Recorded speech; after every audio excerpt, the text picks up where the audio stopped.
વાર્તાની શરૂઆત ત્યારે થઈ જ્યારે અચાનક વિમાનમથકનું મુખ્ય સર્વર એક અજીબ ચક્રમાં ફસાઈ ગયું. હજારો મુસાફરોનો જીવ જોખમમાં હતો. મોટા વિદેશી નિષ્ણાતોએ હાથ ઊંચા કરી દીધા હતા. પણ ત્યારે આ કચરો વીણનારા બાળકે કહ્યું કે સાહેબ, હું આ બધું પતાવી દઈશ. પહેલાં તો બધાએ તેની મજાક ઉડાવી અને તેને ધક્કો મારીને બહાર કાઢી મૂક્યો. પણ એ કચરો વીણનારા બાળકે પછીની 2 મિનિટમાં જે ચમત્કાર કર્યો તે જોઈને દુનિયાના મોટા જ્ઞાનીઓના પગ નીચેથી જમીન સરકી ગઈ. આખરે શું સત્ય હતું આ બાળકનું? ચાલો જાણીએ. બપોરના બરાબર 12 વાગ્યા હતા. દિલ્હીનું ઇન્દિરા ગાંધી આંતરરાષ્ટ્રીય વિમાનમથક પોતાની પૂરી ગતિએ દોડી રહ્યું હતું. દર મિનિટે રનવે પર વિશાળ વિમાનો ઉતરી રહ્યા હતા અને ઉડાન ભરી રહ્યા હતા. હજારો યાત્રીઓ પોતાની મંઝિલ તરફ વધી રહ્યા હતા. કોઈને પોતાના પરિવારને મળવું હતું તો કોઈ વ્યાપારિક સોદા માટે નીકળ્યું હતું. પણ ત્યારે અચાનક એક પલમાં બધું થંભી ગયું. વિમાનમથકના સૌથી સુરક્ષિત કક્ષમાં લાગેલી ડઝનબંધ મોટી સ્ક્રીન્સ એકસાથે કાળી પડી ગઈ. હવાઈ વાહન વ્યવહાર નિયંત્રણના વડા મિસ્ટર ખન્નાના કાન પાસે લાગેલો હેડફોન અચાનક શાંત થઈ ગયો. તેમણે ગભરાઈને બૂમ પાડી, "હેલો, ફ્લાઇટ AI 402, શું તમે મને સાંભળી રહ્યા છો? જવાબ આપો." પણ બીજી તરફથી કોઈ જવાબ ન આવ્યો. ફક્ત એક ભયાનક શાંતિ હતી. આ કોઈ નાની તકનીકી ખામી નહોતી.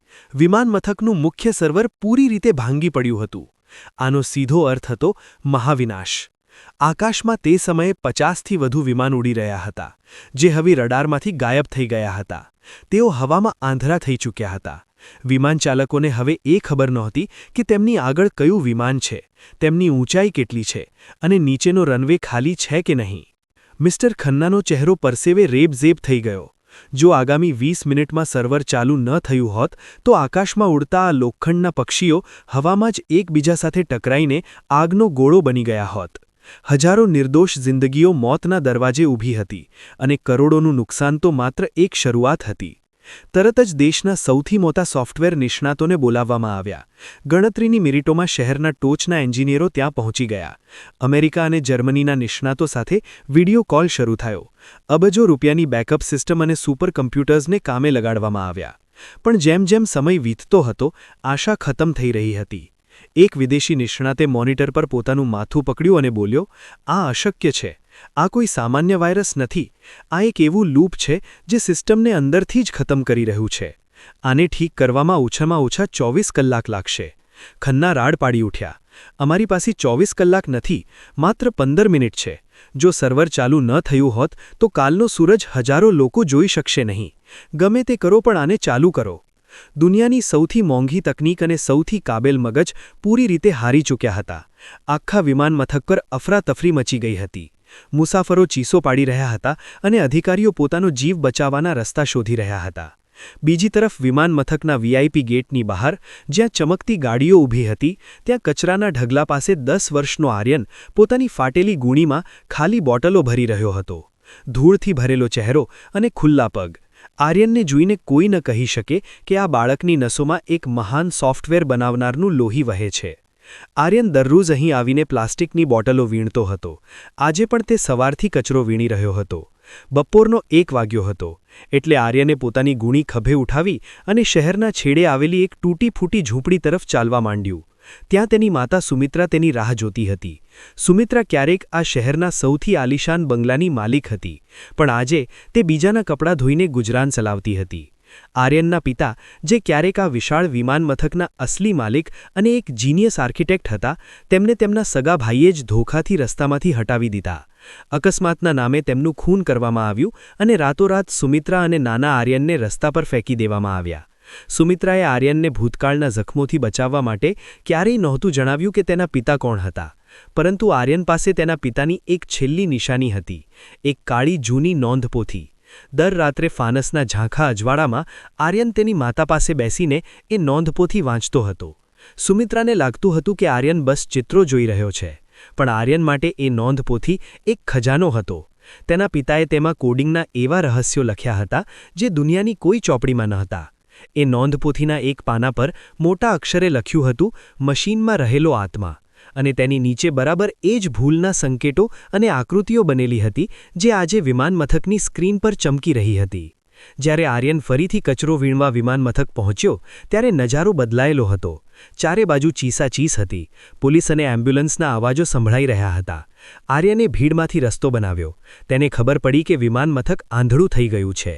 સર્વર ઠપ્પ થવાથી વિમાનોનો સંપર્ક તૂટી ગયો છે. આકાશમાં ઉડતા હજારો લોકો હવે મોતના મુસાફર બની ગયા હતા.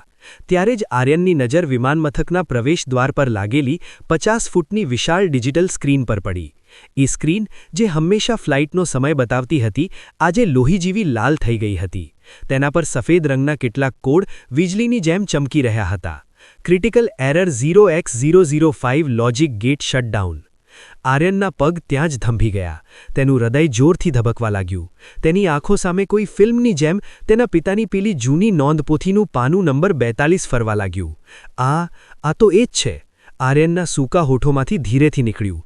આ કોઈ ખામી નથી. આ તો લોજિક ગેટ શટડાઉન છે.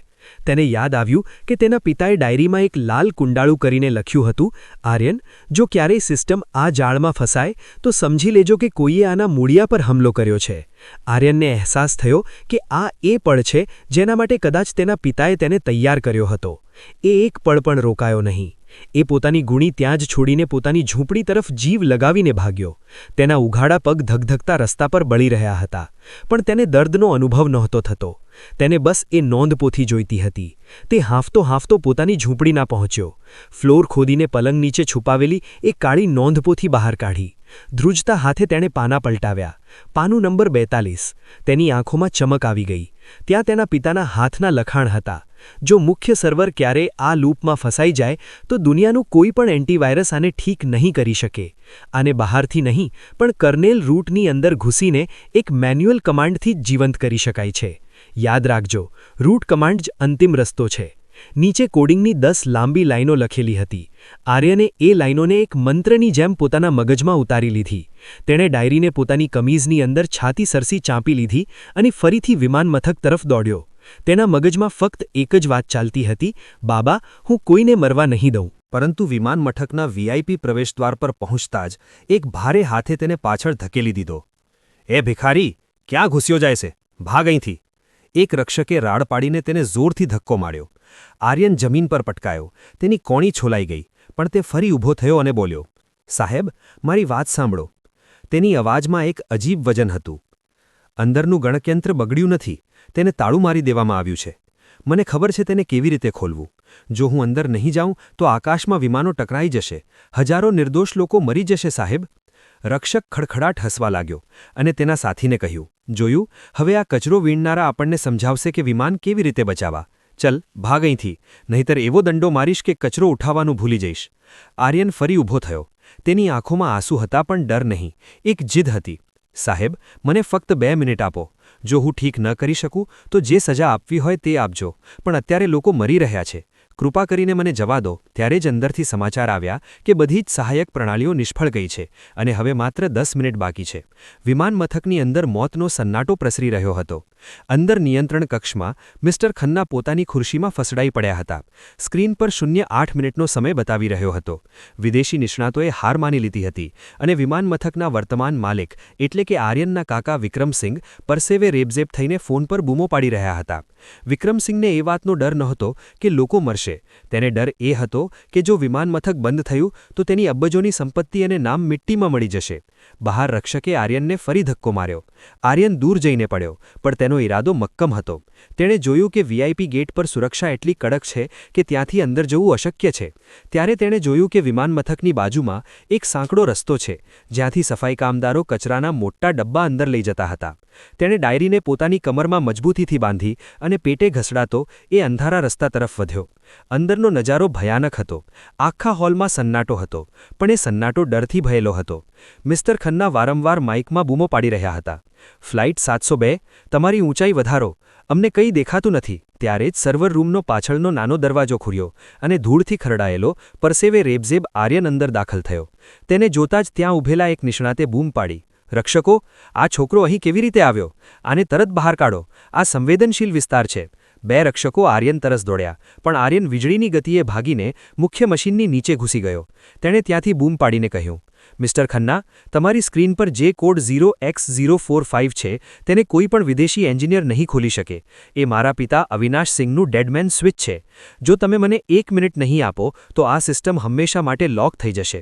અવિનાશ સિંહનું નામ સાંભળીને મિસ્ટર ખન્નાના હાથ ધ્રુજવા લાગ્યા. રોકાઈ જાઓ. ખન્નાએ રક્ષકોને ઇશારો કર્યો. છોડી દો આને. ખન્ના આર્યન પાસે આવ્યા અને તેના ગંદા ચહેરાને ધ્યાનથી જોયો.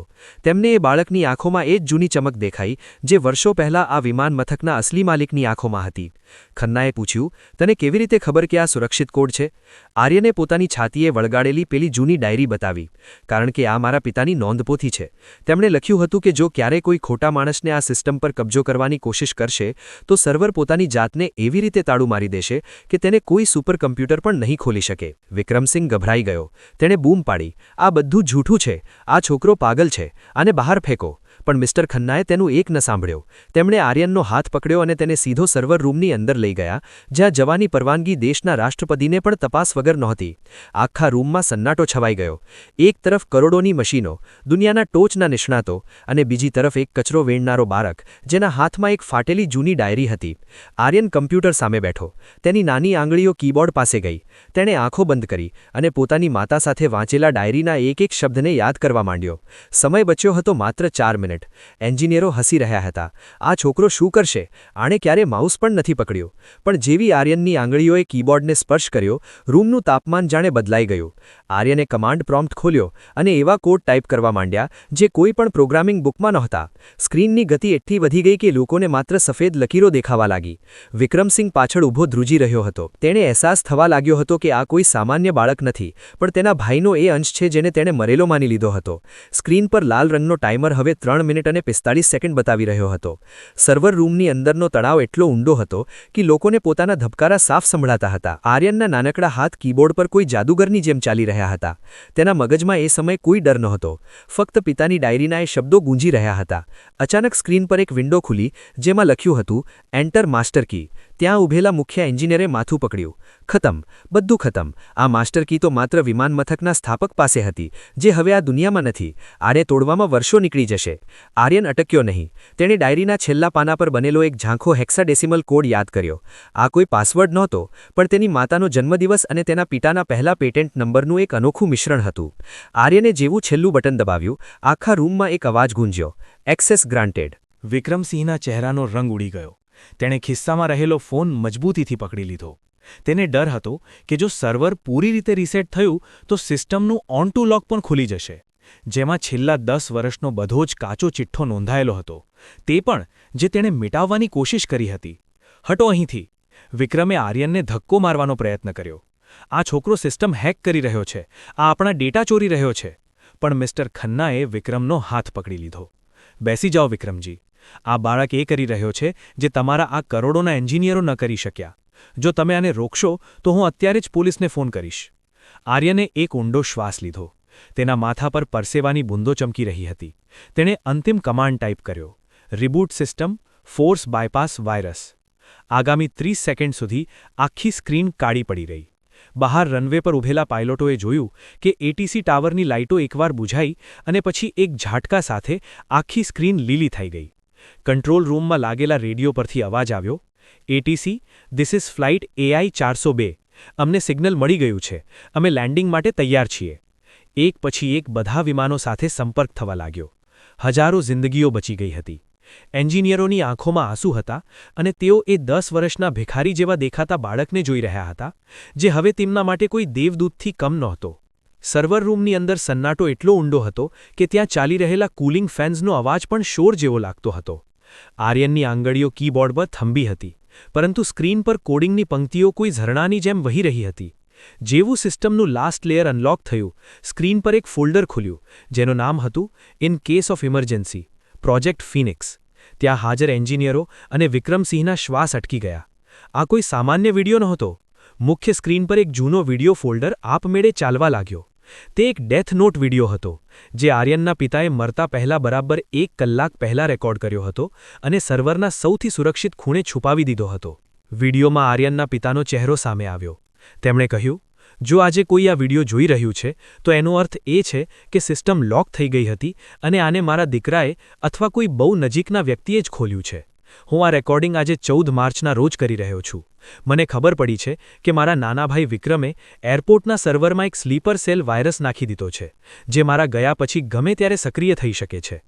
વિક્રમને લાગે છે કે મારા મર્યા પછી તે બધું પચાવી પાડશે, પણ તેને નથી ખબર કે મેં આ આખા સર્વરની ચાવી મારા દીકરા આર્યનના ડીએનએ અને એક ખાસ કોડમાં છુપાવી છે. વિક્રમ ચિલ્લાયો, આ જૂઠું છે, આ ડીપ ફેક વિડિયો છે. ત્યારે વિડિયોમાં અવિનાશ સિંહે એક ફાઇલ ખોલી. વિક્રમ, મને ખબર છે તું અત્યારે આને નકારવાની કોશિશ કરી રહ્યો હશે, એટલે જ મેં આ ફોલ્ડરમાં એ બધી કોલ રેકોર્ડિંગ્સ અને બેંકના એ દસ્તાવેજ જોડી દીધા છે, જે સાબિત કરે છે કે તે મારી કારના બ્રેક ફેલ કરવા માટે કોને પૈસા આપ્યા હતા. આ ફાઇલો અત્યારે આપોઆપ પોલીસ હેડક્વાર્ટર અને સીબીઆઈને ઈમેલ થઈ ચૂકી છે. જેવું અવિનાશ સિંહે આ શબ્દો કહ્યા, સર્વર રૂમના પ્રિન્ટરમાંથી ધડાધડ કાગળો નીકળવા માંડ્યા. આ એ ડિજિટલ પુરાવા હતા જે સર્વરના ગુપ્ત હિસ્સામાં વર્ષોથી છુપાયેલા હતા અને ફક્ત આર્યનના માસ્ટર કોડથી જ ખુલી શકતા હતા. મિસ્ટર ખન્નાએ કાગળ ઉઠાવ્યો. તેમાં વિક્રમની એક ખાનગી વાતચીતનો આખો ટ્રાન્સ્ક્રિપ્શન હતું, જેમાં તે અવિનાશને રસ્તામાંથી હટાવવાનું કાવતરું ઘડી રહ્યો હતો. આ એક એવો પુરાવો હતો જેને નકારી શકાય તેમ નહોતું. વિક્રમ ભાગવા માટે ગેટ તરફ દોડ લગાવી, પરંતુ ત્યાં પહેલેથી તૈનાત સુરક્ષાકર્મીઓએ તેને પકડી લીધો. તેના ચહેરા પર જે ઘમંડ હતો તે હવે મલબાની જેમ વિખેરાઈ ચૂક્યો હતો. તેને સમજાઈ ગયું હતું કે તેના મોટા ભાઈએ કબરમાંથી બહાર આવીને આજે પોતાનો હિસાબ કરી લીધો છે. પોલીસ વિક્રમને ઘસડીને બહાર લઈ ગઈ. એરપોર્ટના કર્મચારીઓ જે કાલે વિક્રમ સામે નમતા હતા, આજે તેને નફરતભરી નજરે જોઈ રહ્યા હતા. મિસ્ટર ખન્ના આર્યન પાસે ઘૂંટણીએ બેઠા.